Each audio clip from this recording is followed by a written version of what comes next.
I'm going to show you a little trick we can do with PowerPoint and animating 3D models. Now this can only be done with the version of PowerPoint which comes with Office 365, so it's PowerPoint 365.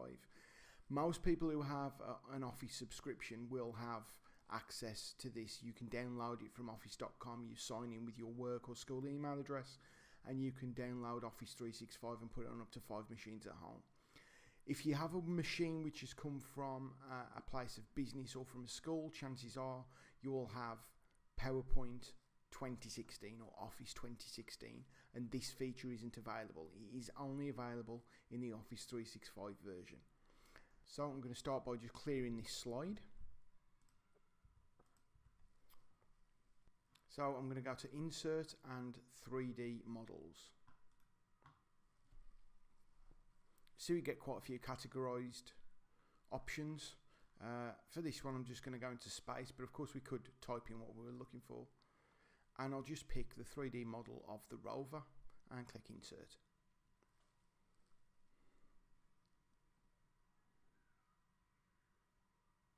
You'll notice it brings up the 3D model tools toolbar at the top. I can just click on these and it will give me that view of the model.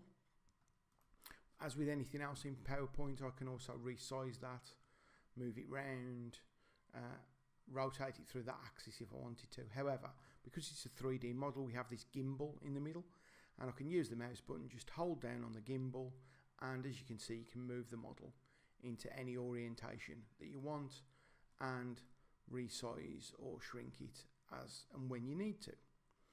So the way to animate them is you have to give it a start frame and an end frame, what they call keyframes in animations.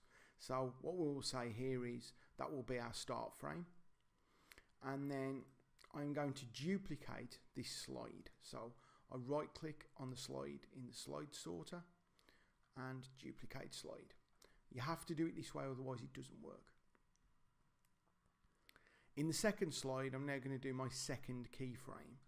So I will rotate it slightly, I will make it a bit bigger, and I will move it slightly off the screen. So we just have the camera module.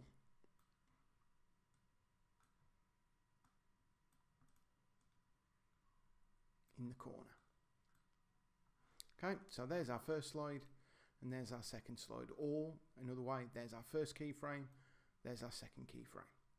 So, with the second slide selected, we then go to Transitions and Morph, and when I click on this it will give you a demonstration of how the animation will look.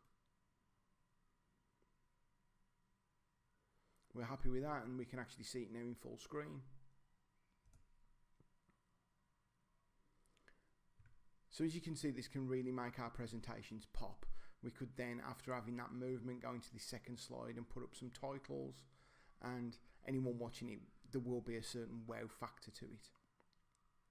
You can obviously, if you wanted to later on, move it again. So I will now pick a third keyframe. I'll resize it, move it over there, and we'll rotate it a little bit more. Maybe pop it there. Do the same, morph, and you can see the movement. And then if we go through each of the frames, there's the first one, there's the second one, and there's the third.